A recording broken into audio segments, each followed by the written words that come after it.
গত 9th August আমি আমার চ্যানেল থেকে একটা ভিডিও আপলোড করেছিলাম, যেখানে আমি বলেছিলাম যে বৈচিত্র্য থেকে এই মৃত্যুভূমি এই কমিক্সগুলো কেনার পর আমার কি সমস্যা হয়েছিল। এবং এই প্রথম বইটা মৃত্যুভূমি 1, এই প্রথম বইটাতে আমি এমন একটা বুকমার্ক পেয়েছি যেখানে ছিল পুরনো বইয়ের সংগ্রহশালার একটা বুকমার্ক ছিল। আর আমি তাই ভেবেছি যে বইটা বুঝি ইউজড বুক, কারণ বইটা ভাবারও আমার যথেষ্ট কারণ ছিল। তার কারণ বইটার 17 থেকে 32 পৃষ্ঠা একদমই ড্যামেজড। ওদেরকে ছবি তুলেও আমি সেটা দেখিয়েছি। তার উপর আবার আমি ওদেরকে যেহেতু ভিডিও আপলোড করার না, ভিডিও তৈরি করার আগেই আমি ওদেরকে এই বুকমার্কের কথাটা বলেছিলাম, সেক্ষেত্রে ওরা এই কথাটা কোনো রিপ্লাই দেয়নি। কিন্তু আমার ওই আগের ভিডিওটার কমেন্ট সেকশনে 2-3 জন আমাকে কমেন্ট করেছিলেন এবং তাদের কমেন্ট অবশ্যই আমার রিলায়েবল লেগেছে। এবার তাই আমার মনে হলো যে আমি সেদিক থেকে ভুল ছিলাম, কিন্তু বইগুলোর ড্যামেজড কন্ডিশন এখান থেকে তো কোনো কিছু ভুল নেই। ওরা আমাকে 11 তারিখ আজকে ওরা বলেছে যে ওরা বই দুটো রিপ্লেস করে দেবে আমাকে, এবং ওরা ওদের ইয়ের জন্য, এরকম ডেলিভারির জন্য দুঃখিত সেটা বলেছে। আর এটাও বলেছে যে এই যে আমি বইটা এখন পাঠাবো ওদের, তার জন্য যে আমার যে এক্সট্রা পোস্টাল চার্জ সে 42 টাকা, এটা ওরা আমার ওয়ালেটে ট্রান্সফার করে দেবে। তো সব মিলিয়ে যেটা আমার সমস্যা ছিল, আমি অবশ্যই রিফান্ড চাইনি, আমি রিপ্লেসমেন্টই চেয়েছিলাম, কারণ বইগুলো তো আমি পড়তে চাই। আমি এখন কোথা থেকে কিনবো আবার আলাদা করে?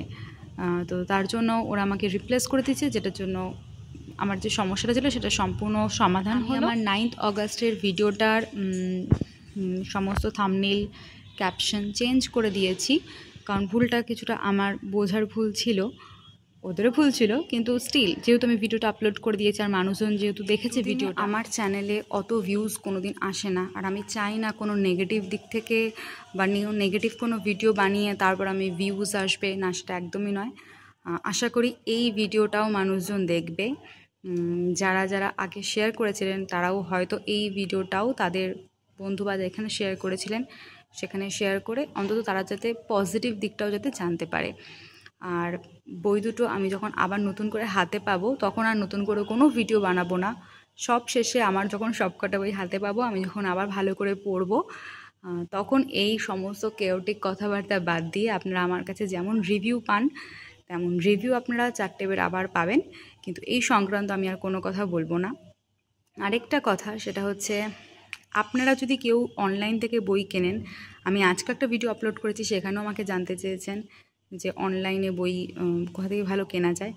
আপনারা যেখান থেকে ইচ্ছে সেখান থেকে বই কিনুন, কিন্তু একদম শুরু থেকে শেষ পর্যন্ত হাতে কাঁচি ধরা থেকে শুরু করে আপনি কাটছেন, বার করছেন, বইগুলো উল্টে পাল্টে দেখছেন, সব কিছুর যেন ভিডিও আপনাদের সাথে থাকে। এটা একটা যেভাবেই হোক না কেন, আপনারা যেমন বিশ্বাস করে প্রিপেড করেছেন বা যাই করে থাকুক না কেন, সেক্ষেত্রে ওদেরও কখনো কখনো ট্রাস্ট ইস্যু আসতে পারে। তো সব মিলিয়ে আপনারা ফর সিকিউরিটি আপনারা করে রাখুন। বই ভালো বেরোলে খুব ভালো ব্যাপার, ডিলিট করে দেবেন, নইলে যদি দরকার হয় ফার্দার আপনারা সেটা ইউজ করবেন, কিন্তু অবশ্যই ভিডিও করে রাখুন। বৈচিত্র্য থেকে যে রিপ্লেসমেন্টের কথা বলেছে সেটা সম্পর্কে আমি কিন্তু অলরেডি পিন কমেন্টে করে দিয়েছি। নতুন ভিডিও যদি নাও দেখে থাকেন তারা যেন অন্তত সেই কমেন্টটা পড়ে নিলে তো আমার একটু শান্তি হবে যে আমি অন্তত ভুল কিছু ছড়াচ্ছি না, বা যদি নেগেটিভ কিছু করেও থাকি তার পজিটিভ দিকটাও আমি দেখাতে পারছি। তো আশা করি ভিডিওটা আপনাদের ভালো লেগেছে, হেল্পফুল হয়েছে। পরে কথা হবে নতুন কোনো ভিডিওতে।